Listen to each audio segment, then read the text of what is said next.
Del programa Viernes Laboral. Por fin la semana se acabó, así que de parte de todo el equipo de LP, como siempre, te mandamos las buenas energías para que pases un súper fin de semana.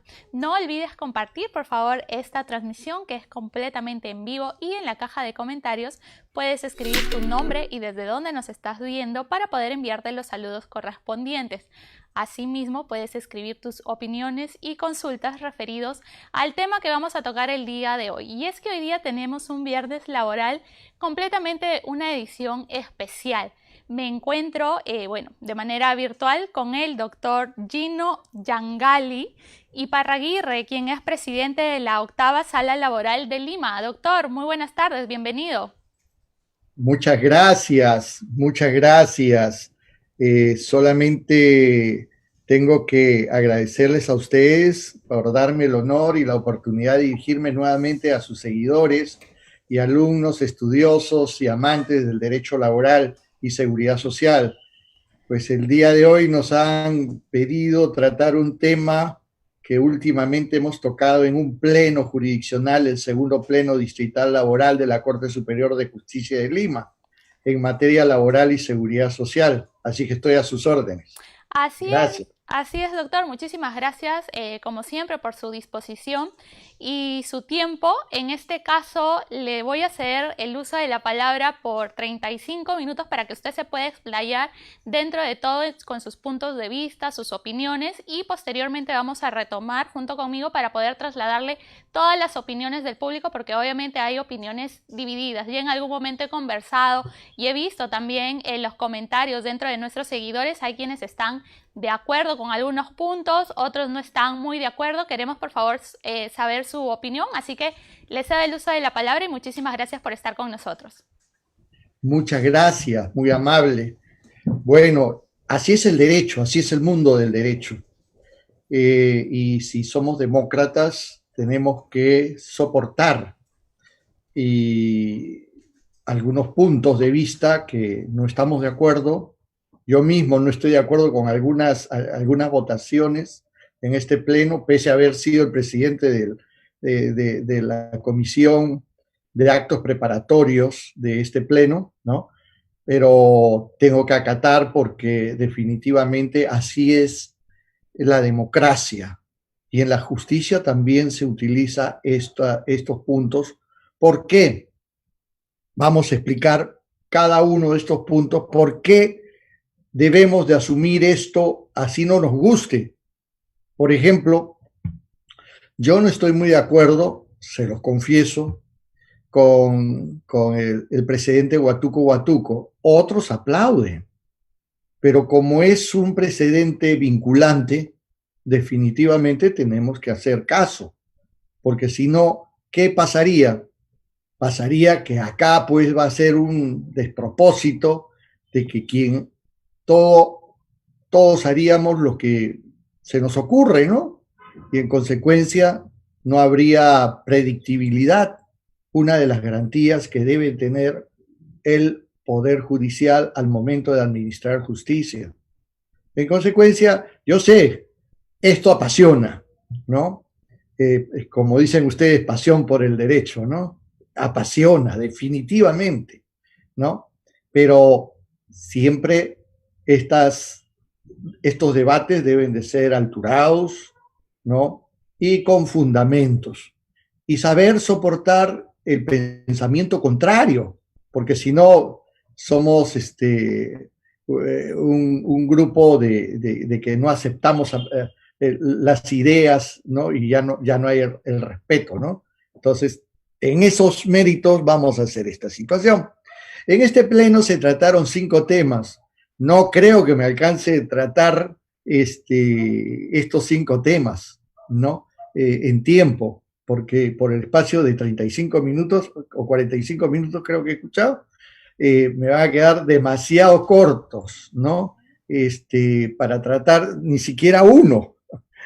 Yo creo que podríamos tratar el tema más espinoso que tenemos acá y que está proyectado en este día 2 y 3 de noviembre próximo, tratarlo a nivel nacional, este tema, en el cuarto pleno nacional de todas las cortes a nivel de todo el Perú, porque estamos viendo de que hay magistrados, ¿no?, que como el que habla, que no aplica el decreto de urgencia 016-2020, y hay otros que sí lo están aplicando. Mis respetos para ellos.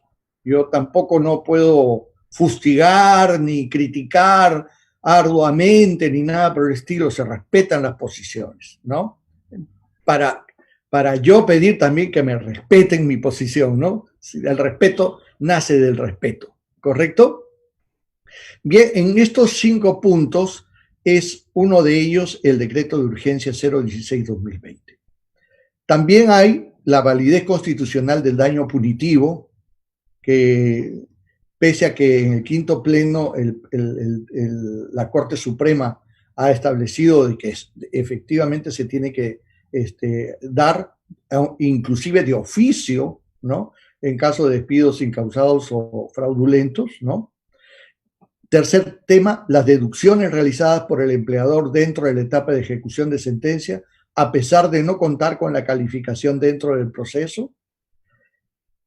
Cuarto, la reposición laboral de las trabajadoras gestantes que ostentan cargos de confianza. Esto sí ha sido un gran avance. En esto sí ganamos la votación. Y quinto, la carga de la prueba dinámica dentro de la determinación de horas extras, cuando se aprecie falta de colaboración de la actividad probatoria por parte de los empleadores. Pues rápidamente voy a saltarme varias explicaciones y voy a asumir que ya ustedes ya cuentan con lo básico y lo esencial para tratar este tema, ¿no?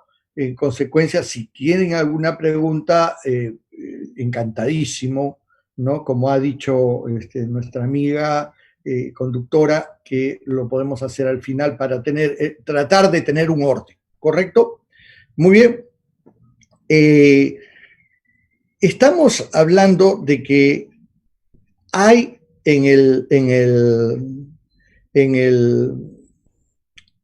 Perú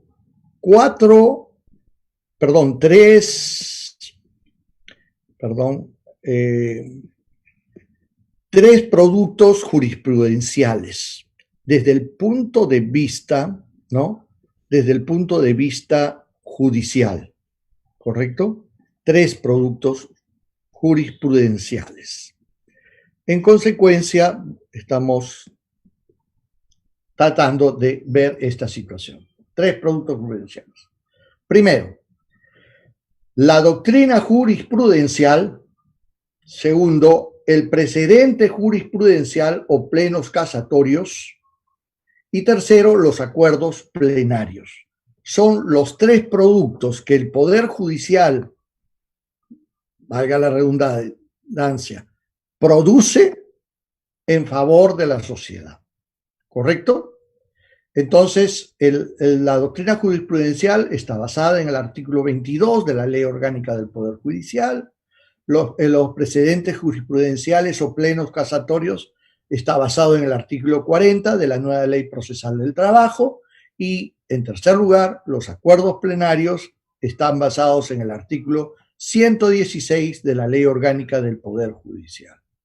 Vamos a hablar muy rápidamente para saber cómo distinguirlos, estos productos, ¿ya?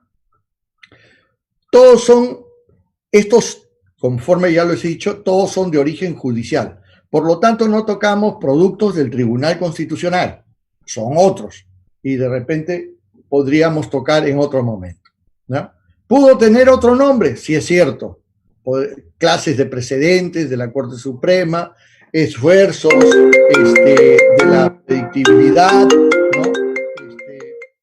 podría ser clases, pero el problema es que la doctrina jurisprudencial son ejecutorias de las salas especializadas de la Corte Suprema de Justicia de la República, que fijan principios jurisprudenciales que han de ser de obligatorio cumplimiento por los magistrados de todas las instancias judiciales, cualesquiera sea su especialidad, por constituir precedentes. Este es un concepto del doctor Javier Arévalo Vela, vocal del Supremo titular y miembro del Consejo Ejecutivo de la Corte Suprema de la República. En consecuencia, todos los órganos jurisdiccionales están obligados, ¿no?, a tener en cuenta las decisiones judiciales anteriores dictadas por la Corte Suprema. Tiene esto un origen anglosajón, que es los precedentes, y que ellos le llamaban el case law, que significaba el caso de ley, ¿no? Y a partir de acá nace toda una doctrina, ¿no? Y que como por ejemplo la stare decisis, la ratio decidendi, el obiter dictum, el holding y una serie de datos que no es el caso tocarlos en este momento, ¿no? ¿Cuál es la fuente normativa de esta doctrina jurisprudencial? Es el artículo 22, como ya lo habíamos dicho, de la Ley Orgánica del Poder Judicial, aprobada por un decreto supremo 01793, y que dice a la letra que las salas especializadas de la Corte Suprema de Justicia de la República ordenan la publicación trimestral en el Diario Oficial El Peruano de las ejecutorias que fijan principios jurisprudenciales que han de ser de obligatorio cumplimiento en todas las instancias judiciales.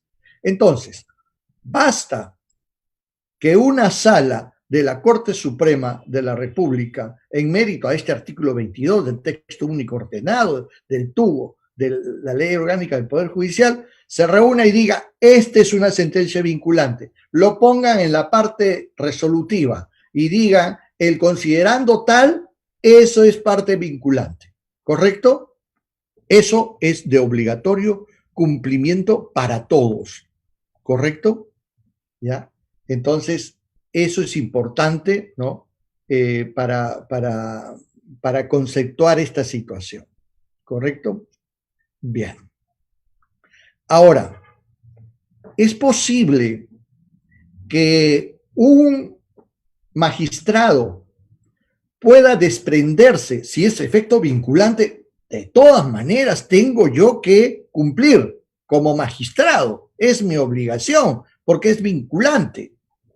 Entonces, esta doctrina jurisprudencial me obliga, pero la pregunta sería, ¿y un magistrado puede desvincularse de la doctrina jurisprudencial? Caray, pero si acá en el artículo 22 dice es vinculante, o sea, ya en primera ley diría no se puede desvincular. La respuesta doctrinaria es sí se puede desvincular. De 4 formas. In point, el distinguish, el control de convencionalidad y el control difuso. ¿Correcto? El in point, distinguish, el control de convencionalidad y el control difuso. In point, que sería la palabra en el punto, ¿no? En este caso, la decisión del precedente debe ser en todo in point respecto a lo posterior. Esto es, no deben encontrarse diferencias relevantes en punto de hecho y de derecho tales que impidan someter ambos supuestos de hecho al mismo régimen jurídico. En otras palabras, quien dio el precedente, ¿no?, la Corte Suprema, también puede retroceder ella misma. Cuando en el segundo párrafo del artículo 22 dice, los fallos de la Corte Suprema de Justicia de la República pueden excepcionalmente apartarse en sus resoluciones jurisdiccionales en su propio criterio, ¿no? Jurisprudencial, motivando debidamente su resolución, lo que debe hacer conocer mediante nuevas publicaciones, también en el diario oficial El Peruano, de cuyo caso debe hacer mención expresa del precedente que dejó de aplicar y el nuevo, y los fundamentos por qué cambia. Fíjense. O sea, yo, sala de la Corte Suprema, yo di un precedente anterior y yo lo cambio, ¿no? Lo tengo que mencionar y tengo que decir por qué estoy cambiando de criterio o de opinión o de fundamento o de fundamentación, ¿no? Lo que quieran ustedes. Eso es in-point. Quien lo dio, lo puede retirar, porque tiene el mismo poder. ¿Ok? Es como que el Congreso, ¿no? Da una ley y la deroga después. ¿Ok? Perfecto. En esto es in-point. Vamos a pasar al segundo. El distinguish, distinto significa, ¿no? De repente hay una traducción mejor. Acá se presentan algunas circunstancias particulares diferentes en el caso que conocemos. La sentencia de la doctrina jurisprudencial que ha acordado la Sala Suprema es distinta a la que yo, al caso que yo estoy juzgando. Ese caso que juzgó es distinto que el caso que estoy juzgando ahora. El artículo 51 de la Constitución Política dice: la Constitución prevalece sobre todas las normas y la Constitución tiene que ser así, perfecto, ¿no? Pero nos da la posibilidad de que nosotros podamos hacer esa diferencia, ¿correcto? Y para que vean ustedes que en el Perú, por primera vez, creo yo, pero así afamadamente, ¿no? El 17 de julio del 2015 se aplicó esta técnica en materia laboral por la Cuarta Sala Laboral de Lima. El ponente fue el doctor Omar Toledo Toribio, al sustentar que el caso que examinó no era similar al precedente Huatuco. En materia civil también se han dado como un caso del quinto, ha inaplicado el quinto pleno casatorio civil también, ¿no? Bueno, y así podríamos citar algunos ejemplos, ¿no? La sentencia de la cuarta sala, que fue una sentencia unipersonal, ¿no? El caso era que una trabajadora del Poder Judicial peticionaba el reconocimiento de una relación laboral de naturaleza indeterminada, ¿no? CAS, ¿no? Así como una nulidad de despido incausado, o sea, CAS, inaplicación del CAS, despido incausado como consecuencia de la inaplicación, y que se ordene la reposición de sus labores en una procuraduría pública y el reintegro de sus remuneraciones. Esto era contra el Poder Judicial, ¿no?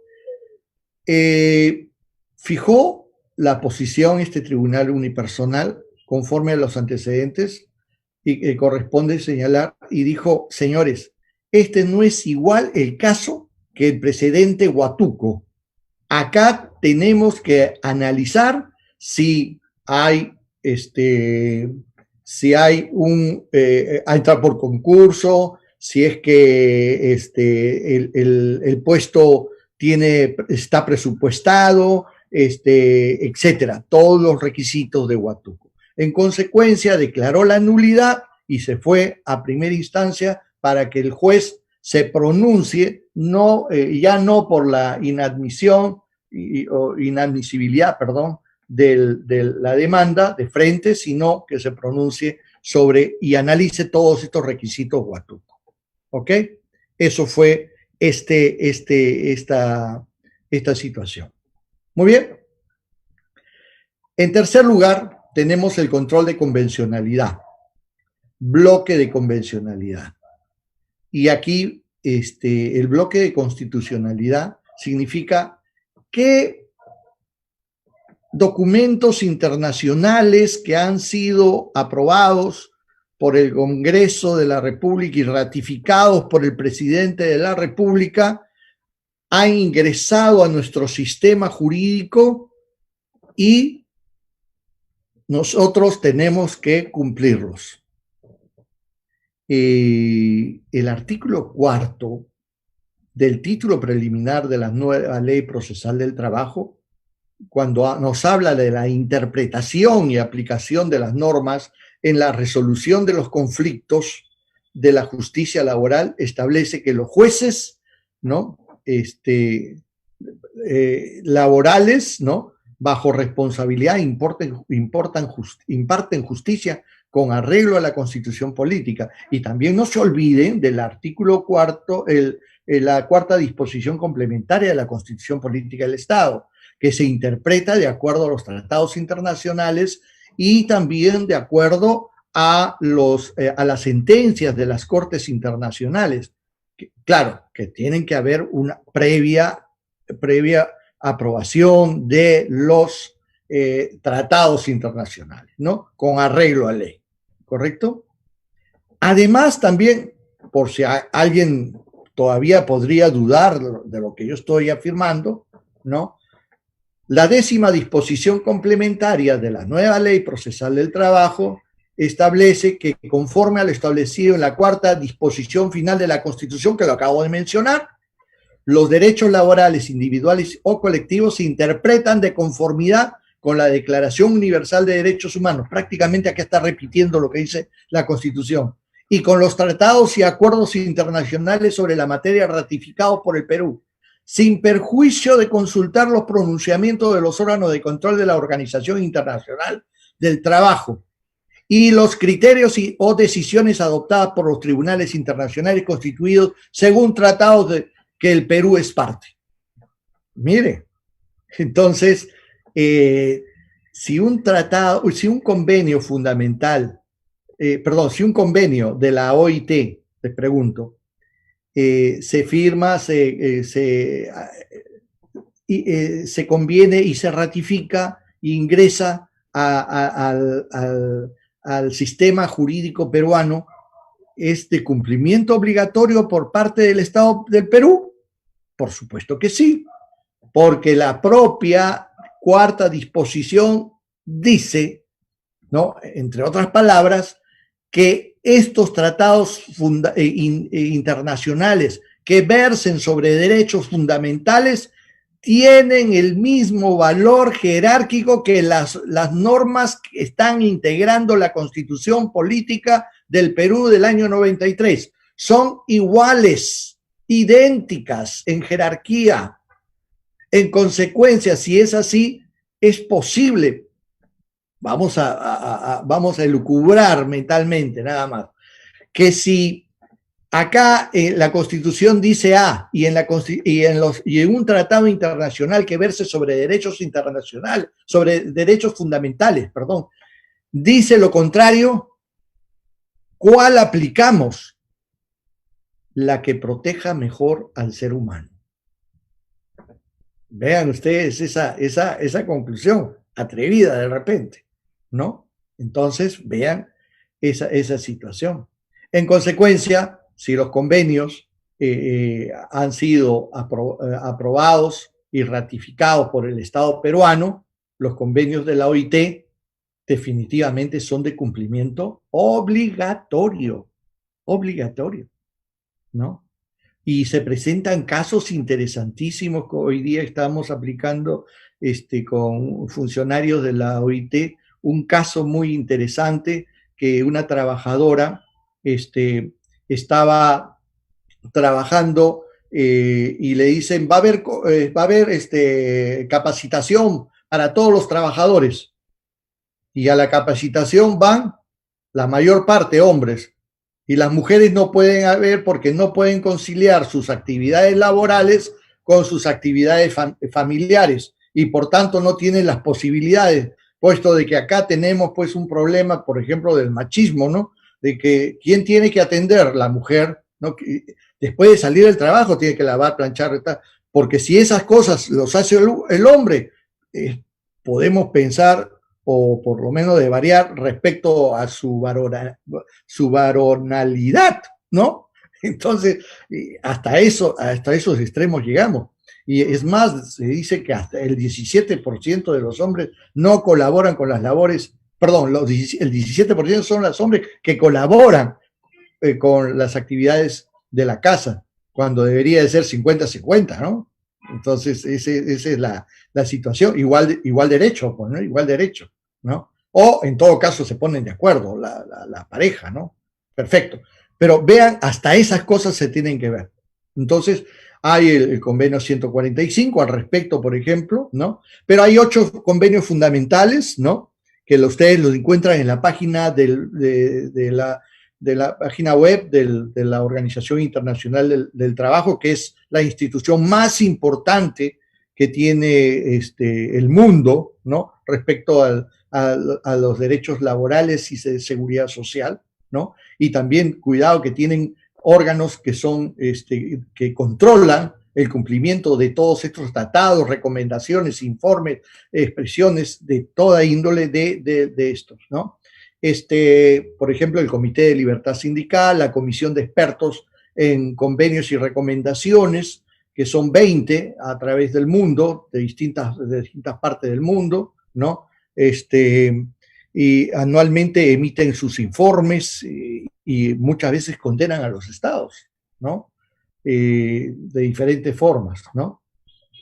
Bien, y esto sirve también, estos convenios internacionales sirven para la creación de artículos en el Perú. Por ejemplo, el convenio 158 fue definitorio para la aprobación del artículo 23 de la ley 29497, ¿no? Para que vean ustedes más o menos la incidencia que tiene esto. Pero lamentablemente hoy en día, con la flexibilización, globalización, pandemia, la economía y la situación de mérito de la creación de contratos de trabajo, esto ha pasado a un segundo orden. Hace más de una década que el Perú no firma ningún tratado internacional respecto a derechos fundamentales de la OIT. ¿Y por qué? Porque son normas de segundo orden y prácticamente ya no hay esa voluntad de querer cumplir, ¿no? Hay cosas, derechos fundamentales que no se cumplen en el Perú, ¿no? Entonces, eso es peligroso, porque hoy día no le cumplen a usted, mañana no me van a cumplir a mí, o al revés, ¿no? Entonces, eso es determinante, ¿correcto? Ahora, yo me hago una pregunta, ¿no? Por ejemplo, el año pasado, la OIT propugnó hacer el convenio, me puedo equivocar de número, discúlpenme, 198 creo que era el convenio de trata de personas y del trabajo forzoso. Miren, un derecho fundamental que no puede ser debatido, ¿no? Usted está en contra o a favor de trata de personas y de trabajo forzoso. Oiga, no le queda a usted otra respuesta que decir, yo estoy en contra, pues que se lleven se perpetren esos actos delictuosos, ¿no? Pero el Perú no lo quiere firmar. ¿Qué está pasando, Dios mío? ¿Qué está pasando, no? Bien, y hay así una serie de tratados internacionales, no solamente los convenios de la OIT, que para nosotros son muy significativos, en especial por nuestra especialidad, ¿no? Pero también hay tratados internacionales que versan sobre derechos fundamentales o derechos humanos, ¿no? Por ejemplo, la Declaración Universal de los Derechos Humanos, ¿no? El Pacto del Salvador, la Convención CEDAW, que es sobre la eliminación de todas las formas de discriminación contra la mujer, el Pacto de San José, el Reglamento de la Comisión Interamericana de Derechos Humanos, la Convención Americana sobre Derechos Humanos, el Pacto Internacional de Derechos Económicos y Sociales y Culturales, el principio de integralidad maximizada de los derechos humanos, y así podríamos entrar N veces. ¿Y ya tenemos una lista cerrada de los principios? No. Internacionales, sí, podríamos citarlos todos, ¿no? De repente por ahí uno o dos se me escapan, ¿no? Pero son importantes. ¿Por qué? Porque todos ellos conllevan principios, y los principios conllevan valores que son buenos para la convivencia de la persona humana en sociedad. La cuarta forma de desvincularse de la doctrina jurisprudencial es el control difuso o judicial review, o el review case, le dicen, ¿no? La revisión del caso, ¿no? Más o menos. El doctor Bohan, el caso del doctor Bohan, el juez Edward Coke, dentro del derecho anglosajón, o que es llamado el common law, ¿no? Dice que sí es posible invalidar, ¿no?, leyes, ¿no? Y los principios de supremacía constitucional y separación de poderes de Montesquieu también es posible. El caso más importante que le suena a todos ustedes, ¿no?, que va pegada como etiqueta cuando se toca este tema del control difuso, es el caso Marbury versus Madison, de 1803, y que dice el juez John Marshall, ¿no?, afirmaba, ¿no?, una ley que contraría la Constitución es nula, y que los tribunales, además de los demás poderes, están sometidos a la Constitución, ¿no? Resulta ser un punto de partida, pues, importante de la facultad que tenemos todos los jueces, la obligación de aplicar el control difuso del artículo 51 y 138 de la Constitución, que le da primacía a la Constitución política del Perú. Hoy suena fácil, ¿no? Y lógico, pero miren, hasta ahorita, con el decreto de urgencia 016-2020, ¿cómo es posible que el Ejecutivo haya dado tremenda norma? Bueno, hay cosas encontradas acá, definitivamente, y que yo las respeto, los fundamentos que me digan, ¿no? Pero yo seguiré pensando hasta que de repente me convenzan de que estoy equivocado, y daré un paso marcha atrás, ¿no? Pero mientras tanto, creo que les digo mi verdad, ¿no? Bien, entonces esto del control difuso o del judicial review, ¿no?, es la facultad que tiene todo juez para inaplicar una norma con rango de ley cuando violenta la Constitución. Aquí el Poder Judicial controla al Poder Político. Igual posibilidad tiene cuando una norma jurídica violenta una de mayor jerarquía, ¿no? Por ejemplo, un decreto supremo no se puede ir contra una ley, o una resolución administrativa de un jefe directoral no puede ir contra un decreto supremo, y así sucesivamente. Es importante ver esta situación. En el caso Rosa Felicita Elizabeth Martínez García, el Tribunal Constitucional señala cuáles son los criterios que deben seguirse para proceder al control judicial difuso de constitucionalidad de las normas legales. Y señala un montón, que no quiero señalarlas una por una, señala, y que lo hace difícil, para los magistrados. Por su parte, la Sala Permanente Constitucional y Social de la Corte Suprema, en el expediente 1618-2016, Lima Norte, también fija reglas para el ejercicio del control difuso y pone una serie de reglas. O sea, hay una competencia entre el Tribunal Constitucional y la Corte Suprema. Son choque de trenes, ¿no? Así es. Cada una pone sus requisitos y el juez en medio. Y a ver, para cumplir, ¿qué me falta? A ver esto con la finalidad de dejar tranquilas a estas dos últimas instancias, ¿no? Que hay, y que sería largo explicarles por el tiempo que se me ha dado, ¿no? En consecuencia, ya hemos visto un ejemplo del distinguish, ¿no? En primer lugar, el in-point, ¿no? La propia Corte Suprema cambia el criterio. Muy bien. En segundo lugar, hemos visto el distinguish.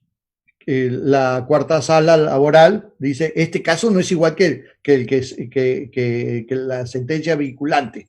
Entonces yo la menciono, le digo que me estoy apartando porque son casos diferentes. En tercer lugar, ¿no? Estamos hablando ¿cómo se llama? De los precedentes de los convencionales, ¿no? ¿Ya? De lo convencional. Hay tratados internacionales que no se pueden aplicar acá, ¿no? Y después también estamos tratando, ¿no? Del control difuso, en cuarto lugar. Estas dos, de control difuso y de los tratados internacionales, lo voy a centralizar con un ejemplo que hemos dado nosotros y que justamente trata del decreto de urgencia 016-2020. Y nos referimos a la sentencia de la octava sala laboral de Lima, sala de la oralidad, ¿no? Que utilizando el control difuso y el control de convencionalidad, dos formas de contradecir los precedentes, ¿no? Lo hemos aplicado por violentar la Constitución y acuerdos convencionales internacionales. Y ahora lo paso a explicar rápidamente. No sé cuántos minutos me ayudan, por favor, para aligerar o explicar más detalladamente, ¿ya? Por favor, me avisa. Doctor, ¿me escucha?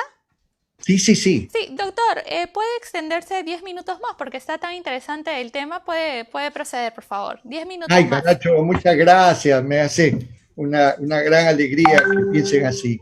Bien, la octava sala de la Corte Superior hace estas dos formas de apartamiento de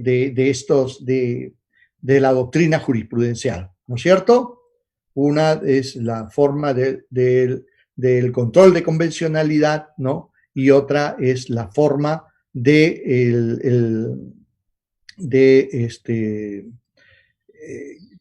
¿cómo se llama? Del control difuso, ¿correcto? Ya me estoy olvidando, ya me olvido también a veces, pero felizmente ya me acordé. Muy bien, la sala laboral aplicó por primera vez estos dos criterios para apartarse del decreto de urgencia, ¿no? Y el problema vamos a ponerlo de la siguiente forma. Para enfocarnos estrictamente en el problema y su implicancia real en la resolución de casos cotidianos, procedemos a describir dos situaciones reales que nos pasa todos los días en mi sala y creo que en cualquier otra sala a nivel nacional y que cuenta con ciertos rasgos de constitucionalidad. El primer problema, a ver, les voy a plantear dos problemas, ¿ya? A ver si ojalá que me puedan seguir, ¿ya? El primero, un trabajador que posee la condición de obrero municipal, sea jardinero, chofer de cisterna, limpieza pública, policía municipal, serenazgo, operador de cámara de video, de vigilancia, etcétera, que puede ser nuestro vecino, ¿no? Un obrero municipal que ha sido contratado por la entidad municipal a través de diversos contratos temporales y que ha sido cesado de su actividad a causa de una no renovación del contrato, porque se le acabó el contrato, por decir, ¿no? Y como ha sido despedido sin causa alguna, eso ya se había desnaturalizado, este contrato, ¿no? Solicita este obrero el reconocimiento de la relación laboral, ¿no? Que se le considere que su contrato no es a plazo fijo, sino es un plazo indeterminado, sujeta al régimen de la actividad privada prevista en el texto único ordenado 728, que usted ya lo conoce, ¿no? Que aprobado por el decreto supremo 0397-TR, ¿no? Y cuarto, pide la reposición a su puesto de trabajo por cuanto su actividad era un obrero municipal y su régimen se encuentra regulado por la Ley Orgánica de Municipalidades, ¿no? Muy bien. Y la Ley de Municipalidades dice, el obrero está dentro del régimen, el obrero municipal está dentro del régimen de la actividad privada, no es empleado público. En tal caso, el juez fácilmente declara fundada la demanda, eso es generalizado por todos lados, y la sala confirma la sentencia y reconoce pues que hay una relación laboral a plazo indeterminado dentro del régimen de la actividad privada por no encontrarse dentro de los supuestos de aplicación del precedente vinculante Huatuco y no formar parte de la administración pública, así como lo ha dicho la Corte Suprema de la República y el Tribunal Constitucional. Todo está lindo. Ya estoy yo, obrero municipal, estoy ya preparando mi ropita para entrar de nuevo a mi trabajo. Estoy feliz, le he avisado a mi familia, ¿no? Todo es felicidad. Y en este proceso, ya teniendo ya una sentencia consentida y ejecutoriada, y ya estamos en etapa de ejecución, se ordenó la reposición, pero todavía no se ha llevado a cabo. Ya tiene esta sentencia una autoridad de cosas juzgadas sacrosanta para nosotros. En tal situación, el procurador público de la entidad pública que sea, ¿no?, solicita la suspensión del mandato de reposición y la variación a una indemnización por despido arbitrario en base a la aplicación del decreto de urgencia 016-2020, en la cual es admitido por el órgano jurisdiccional modificando la pretensión en ejecución de sentencia y solamente ya no ordena la reposición, sino ordena la indemnización, sin posibilidad alguna del trabajador de poder contravenir este decreto de urgencia dictado por el Poder Ejecutivo. Y se cambió. Todo era felicidad. Ahora hay una desesperanza. Miren, la cosa juzgada, pintada en el piso. ¿Correcto? Vamos a poner un segundo problema. Mire, todas estas cosas está violentando principios, tratados internacionales, todo, que lo voy a decir dentro de un ratito, si me dan un espacio nada más pequeño, ¿ya? Porque yo sé que estoy abusando de ustedes. El segundo problema. Un trabajador ingresa a una entidad pública mediante un contrato de locación de servicios, llamados SNP, servicios no personales, que son más personales que otra cosa. Y posteriormente es contratado mediante un CAS, ejerciendo labores administrativas, por cierto. En ese sentido, a pesar de que la entidad ostenta un régimen mixto, el trabajador fue cesado en sus actividades por la causal no renovación. Se acabó tu plazo, pues, el contrato en base a la aplicación del régimen CAS. Por consiguiente, ante la presentación de la demanda de desnaturalización del contrato SNP por acreditar actividades subordinadas, está solicitando, primero, ese trabajador, la ineficacia del CAS. Como consecuencia de la desnaturalización o la declaración de ineficacia del CAS, está solicitando la reposición en el puesto de trabajo, ¿no?, conforme al proceso ordinario laboral. El órgano jurisdiccional de primera instancia procede a declarar, ¿qué cosa? De conformidad con el decreto de urgencia 016-2020, procede a declarar inadmisible la demanda, porque este decreto prohíbe que la pretensión de desnaturalización del SNP e ineficacia del CAS puedan acumularse con la demanda de reposición, pues solamente tendría la posibilidad de demandar solamente un pedido. Acá se violenta el principio de petición, se violenta el principio de acumulación, ¿no? ¿Y por qué? Porque me dicen solamente puede demandar, no procede a acumulaciones en procesos judiciales. En consecuencia, primero pide que se desnaturalice el CAS. Muy bien, Señor, pido que desnaturalicen el caso. Muy bien. ¿Cuánto tiempo lleva ese juicio, señores? Una idea. ¿Un mes? ¿2 meses? ¿Un año? ¿Año y medio? ¿Me doy? Bueno, regreso con mi sentencia y digo, señor, ya se desnaturalizó el caso. Ahora quiero mi reposición, porque no se podía acumular, ¿no es cierto? Presento mi demanda y le dice, plazo de caducidad, usted sabía que era de 30 días. Mi posibilidad de tener acceso a mi puesto de trabajo, a esa restitución, que es otro principio enorme, pasó. Ya no tengo esa posibilidad.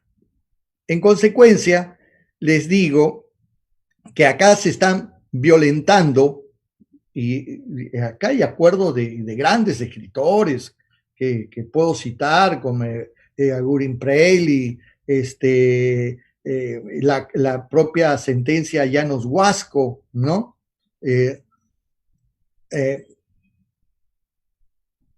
Mire, en la sentencia de Llanos Huasco, que es muy interesante, dice lo siguiente, la parte pertinente, nada más quiero citarlas, ¿no? Dice, el legislador no puede regular, ¿no? Y no puede interpretarse en absoluto como un encargo, que no se puede ordenar la reposición, porque si no si dispone eso, vaciaría el contenido del núcleo duro del derecho al trabajo. Y miren, cuando se da, el año 2001 se da Llanos Huasco, sentencia vinculante, por cierto, ¿eh? ¿No? Así que igual criterio es Sastre y Barreche, Rafael en su libro El Derecho del Trabajo, Arce Ortiz Elmer, La nulidad del despido lesivo de derechos constitucionales, César Landa, el Tribunal Constitucional. ¿Y por qué? Porque se está violentando la garantía de la cosa juzgada, ¿no? Si yo ya gané, no pueden cambiarme de petición, ¿no? Landa Arroyo, en su libro La constitucionalización del derecho al caso del Perú, señala que el ámbito de protección laboral por el trabajador del Estado ha sido debilitado con el precedente vinculante Huatuco, por cuanto desde diversos sectores sociales y académicos ha sido inmerso a diversas críticas y objeto de nuestra resistencia a su aplicación. Ha habido resistencia. Del mismo modo, también tendría que leer tantos autores como Figueroa, Gutarra, Edwin, La cosa juzgada, ¿no? También es del mismo criterio. Tanto el Tribunal Constitucional, por ejemplo, el Tribunal Constitucional en el presidente Huatuco, ¿qué cosa fue lo que dijo? Que no se puede tener la reposición en caso de que no había habido concurso público, que esté debidamente, que haya plaza vacante, que esté debidamente presupuestada, el requisito, pero en forma general. ¿Qué pasó? La Corte Suprema de la República, ¿no? Le hizo una sentencia, ¿no? Vinculante y le dijo, no, en 6 casos no se aplica el caso Huatuco. Uno de ellos, los obreros municipales, y lo hizo retroceder al Tribunal Constitucional, ¿no? Y también sacaron igualito que el Tribunal Constitucional una sentencia, y por eso, por ejemplo, en uno de los casos de los obreros municipales, que es el más conocido por todos ustedes, ¿no?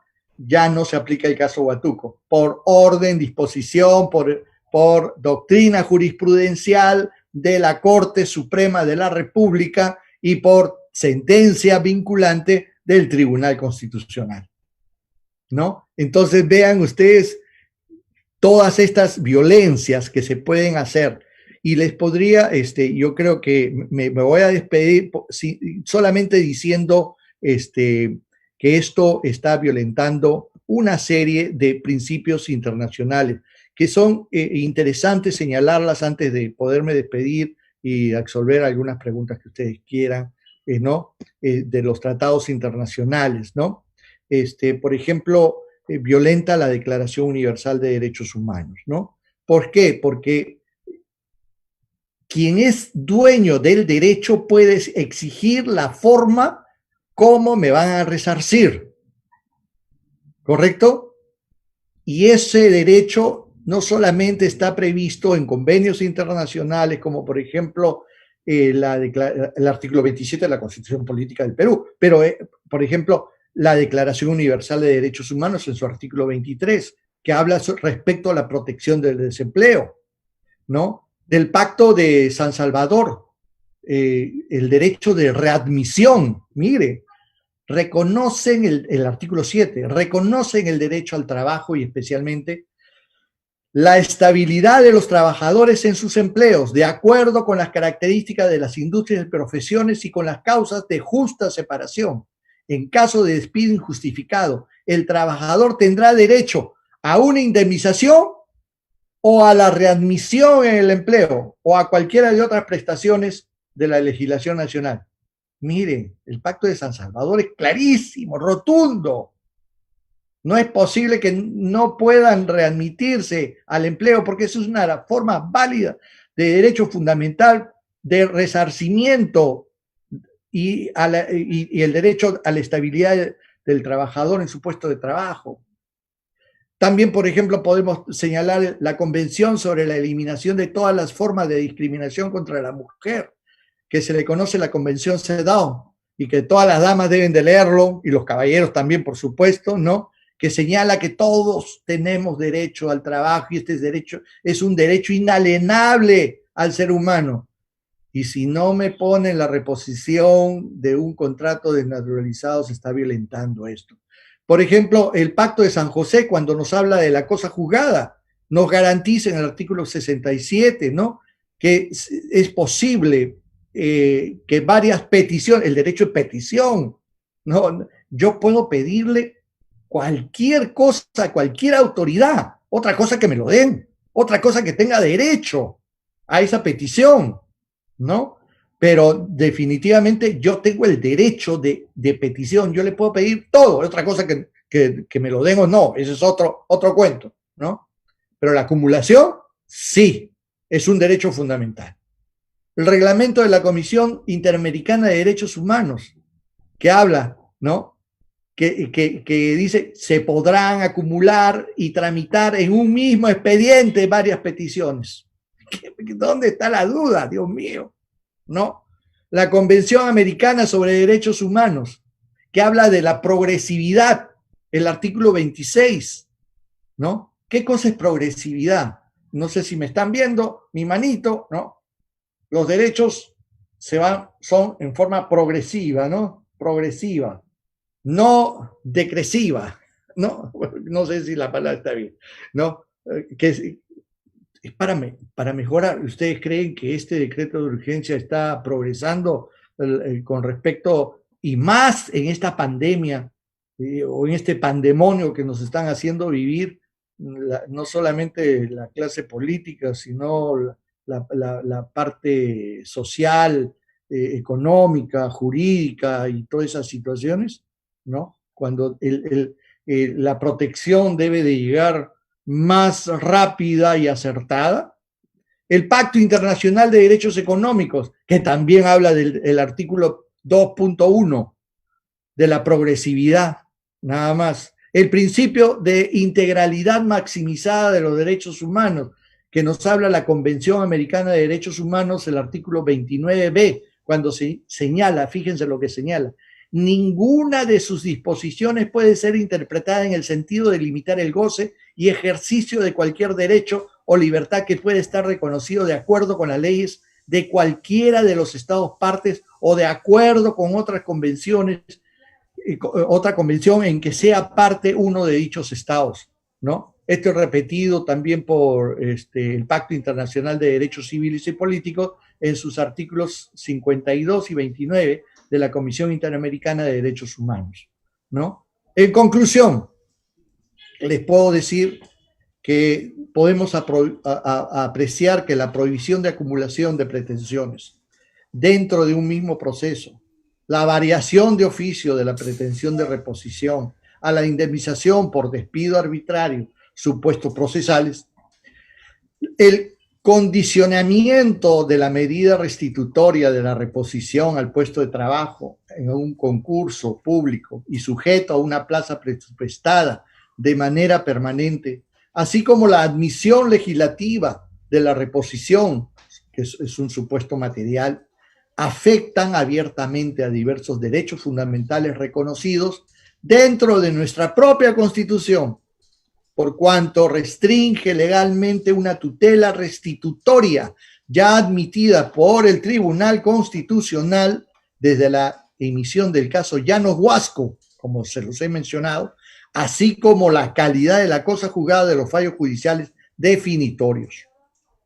En segundo lugar, existe un gran error material al momento de pretender restringir la distinción de todos los regímenes laborales que se implementan dentro del Estado a la sola necesidad de acreditar un concurso público y sujeto a una plaza presupuestada de naturaleza permanente.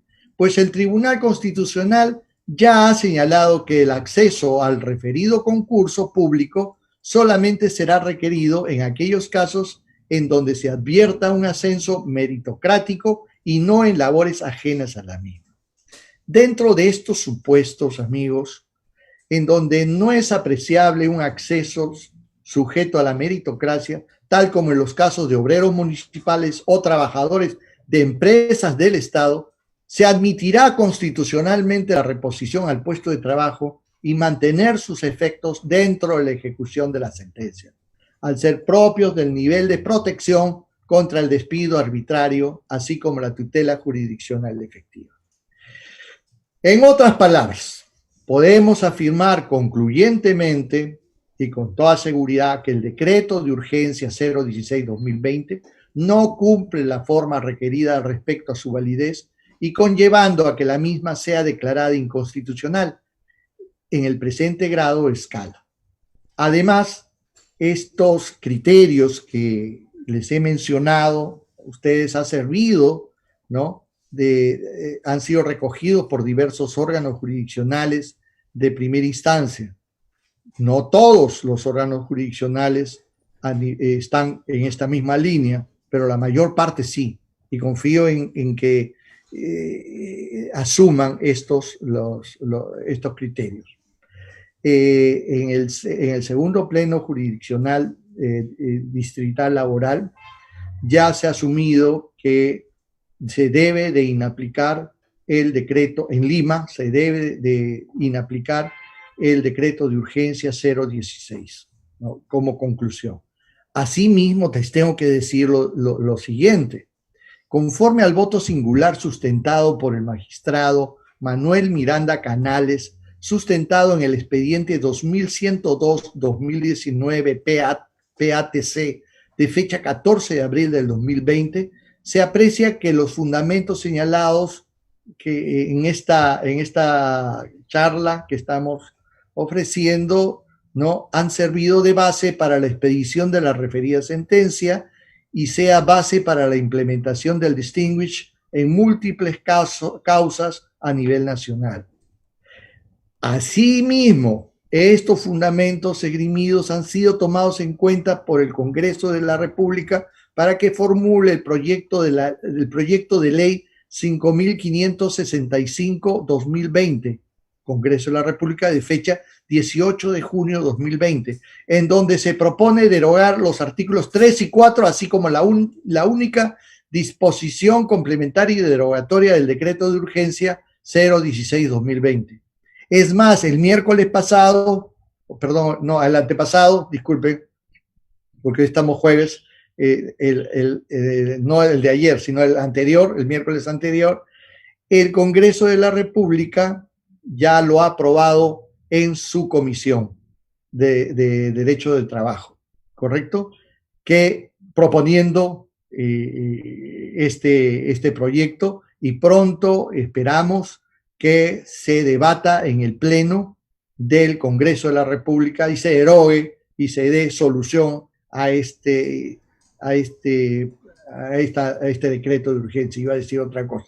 No debemos olvidar que el artículo 7 del protocolo del Salvador regula en forma expresa, en plena concordancia con el artículo 27 de nuestra Constitución Política del Estado, que en el caso de un despido injustificado, el trabajador tendrá pleno derecho a la tutela restitutoria o una acción indemnizatoria, conforme a la libre voluntad ¿de quién? ¿Del trabajador o del empleador o del Estado? Del trabajador, ¿correcto? Él es el que tiene, el agraviado es el que tiene que decir cuál es la forma que lo va a satisfacer en la restitución de sus derechos, no el empleador que lo ha agraviado con una situación inconstitucional que difiere mucho con los derechos fundamentales y menos el Poder Ejecutivo. Y otra cosa más, también esta norma nace de un decreto de urgencia. Y si el artículo 118 dice, tiene que ser una situación excepcional, ¿no? Un decreto de urgencia. Urgencia. ¿Cuál es la urgencia? Acá no se pueden debatir, no se podía esperar. Si no se sacaba esto, se caía el Perú. Dios mío, la formalidad no la tiene por ningún lado, tampoco. Es lo último que nos podemos fijar, pero no la tiene.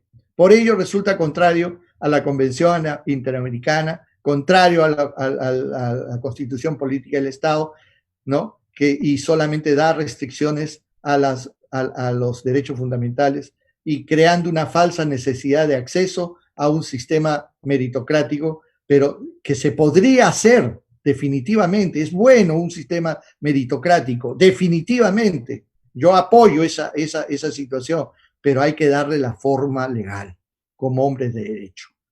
Disculpen ustedes, creo que he abusado mucho de ustedes. No se preocupe, doctor. Es más, el público indica que no debería interrumpirlo, que debería usted seguir con su ponencia. Hay mucha gente que ha comentado, Gustavo Eduardo le dice, doctor, muy buenas tardes. Debe estar cansado de tanta felicitación. Por favor, acépteme una más. Decirle que es una magnífica exposición, muy interesante. Rocío Ciña le dice, excelente exposición, felicitaciones, doctor Yangali. Héctor Chávez, por favor, dejen que comparta sus conocimientos. Rocío Ciña nos dice, más tiempo, por favor.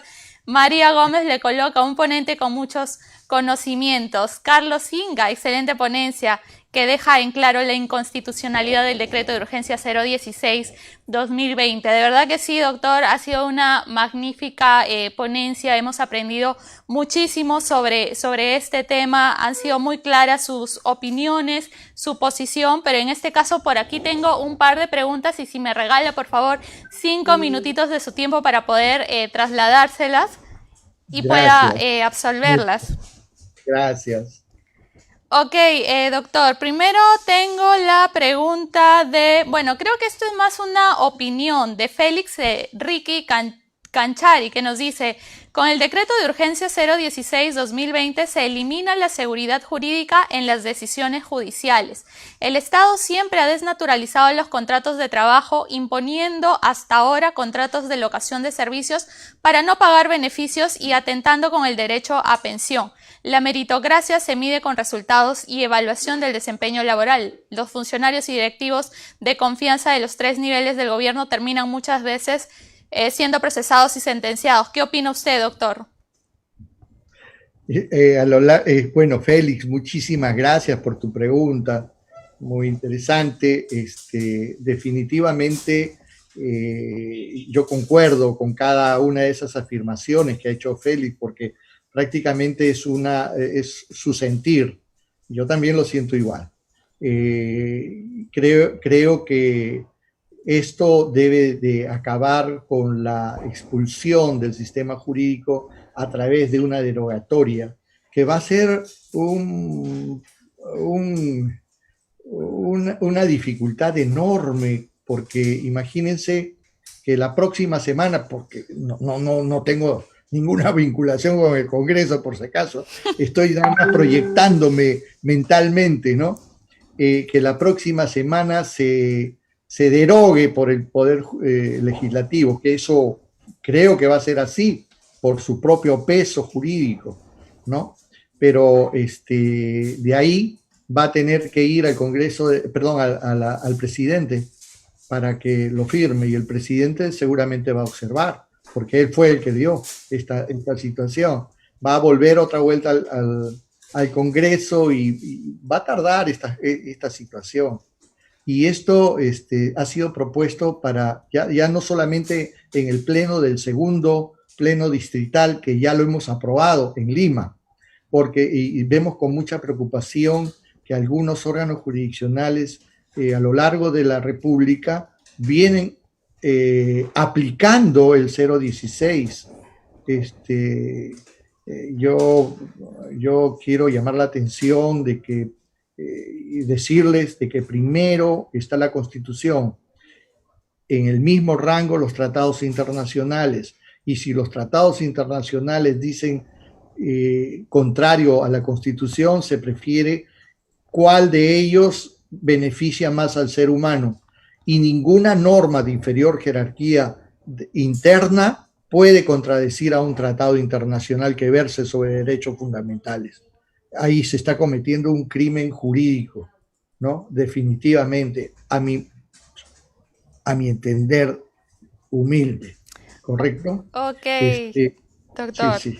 Muchísimas gracias por la respuesta. Tengo otra consulta de Jesús Miguel Chanamé, y en este caso habla sobre el tema de los daños punitivos, que también se toca en este segundo pleno. En este caso, lo que le consulta es, doctor, ¿cree usted que los principios de razonabilidad y proporcionalidad permitirían aplicar los daños punitivos sin afectar el principio de legalidad?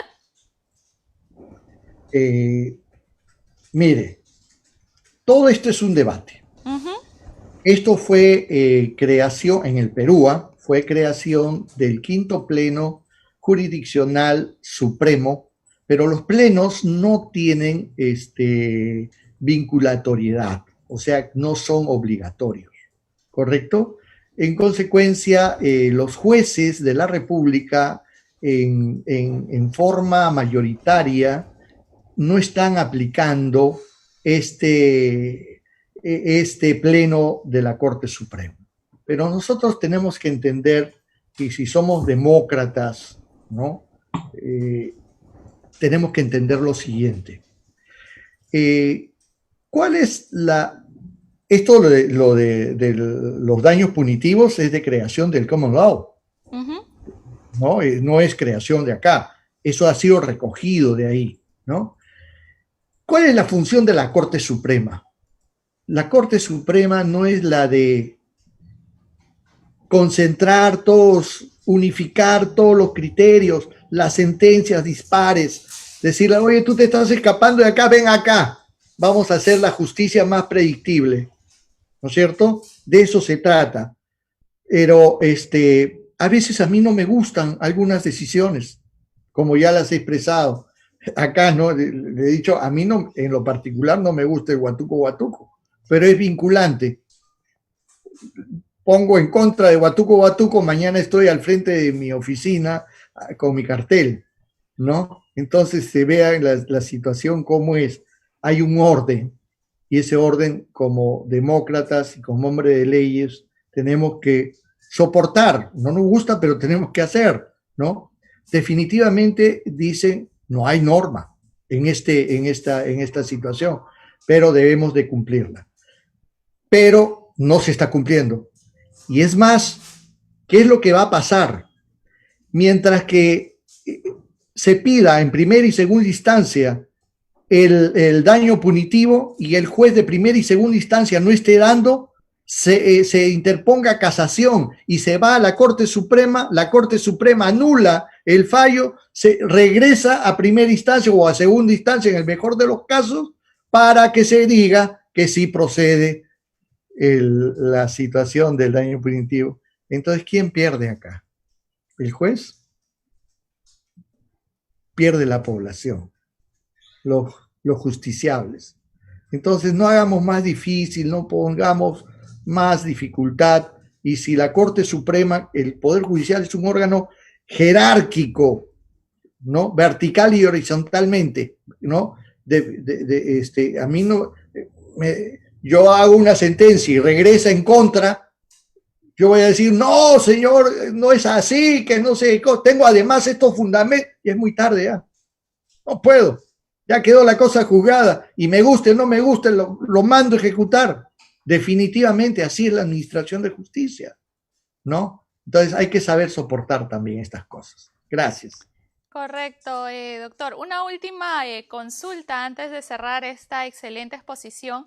Luis Jesús nos pregunta, ¿el descuento hecho por el empleador dentro de la ejecución de sentencia, tema que también se toca dentro del Pleno, puede afectar el derecho constitucional a la pensión? Interesante la pregunta, ese de laboratorio. Bueno, sí, definitivamente, miren, la pensión es un derecho fundamental. Y más ahora que debe tener una protección amplia, amplia, amplia. Los descuentos, que me está preguntando por la ejecución de descuentos después de la ejecución de la sentencia, ¿verdad? Correcto. ¿Ese sí, es el doctor. caso? Sí. Ya, perfecto. Entonces, a mí me parece lo siguiente. Las partes solamente tienen la posibilidad de que entren en el debate procesal lo que pretenden en las etapas postulatorias de las partes. ¿Qué es esto? ¿Qué quiere decir? Solamente se debate lo que tú, demandante, has puesto en tu demanda y lo que tú, emplazado, has puesto en tu escrito de contestación de la demanda. Solamente. Después, el resto, hágalo usted ya en otro proceso. Acá solamente vamos a debatir lo que ustedes han puesto sobre la mesa. Se acabó. Ponemos sobre la mesa esta situación. Listo. Debatimos. Sale un producto, la sentencia. Va al doble instancia o ahora ya tenemos triple, lamentablemente. No obstante que la casación no es una instancia por si acaso, ¿no? Se va hasta la Corte Suprema, regresa, ¿no? Y una vez que regresa dice, señor, yo le debo 100.000 soles a usted, ¿no es cierto? Sí, voy a retirar 50.000 soles porque voy a tener que pagar AFP, contribuciones al del seguro sistema de salud, también la renta neta, impuestos, qué sé yo. O sea, luché tanto para que me dieran 100.000 y después saca el dinero, ¿no? Y se lleva el empleador sin acreditar que ha pagado esos impuestos, esas retenciones, nada. Y así se está administrando justicia aquí en el Perú. Yo estoy en contra de esa situación. Y lamentablemente nos ganaron en votación. Nos ganaron en votación. Por lo menos, ya, quieres hacer el descuento, ya, en el peor de los casos, por lo menos acredítame que lo has pagado para hacer un efecto de compensación válida, ¿no? Pero no está sucediendo así. Yo lamento esa situación. Muchas gracias. Ok, doctor, muchísimas gracias. Los comentarios siguen felicitándolo por la gran ponencia que hoy nos ha regalado. Excelente ponencia, dice Rosita Maquito. Mis felicitaciones, doctor Eduardo Villarce Vázquez. Y así, bueno, hay muchísimos comentarios felicitándolo y obviamente la gente complacida por brindar sus conocimientos, su ponencia, sus opiniones. Muchísimas gracias, doctor Yangali, y esperamos volverlo a tener próximamente. Es más, acá nuestros seguidores nos indican, por favor, que regrese pronto el doctor. Muchas gracias por el cariño que yo también les tengo a ustedes y háganme llegar esas frases que realmente entusiasman. No se preocupe, doctor, yo le envío los screenshots. Gracias, muy amable y realmente a uno le renuevan el espíritu y que verdaderamente sé que no estoy solo y que hay gente que piensa también como yo y que juntos nos vamos a hacer un Perú distinto, un Perú mejor. Muchas gracias, muy amable. Muchísimas gracias de verdad de parte de todo el equipo de LP, doctor. Le deseamos un lindo fin de semana y a todos nuestros seguidores también. Muchísimas gracias por haberse conectado a esta transmisión que ha sido completamente en vivo. Con nosotros será hasta la próxima oportunidad en Viernes Laboral y no se olviden obviamente de seguirnos en todas nuestras redes sociales. Cuídense mucho y nos vemos próximamente. Chao, chao. Gracias.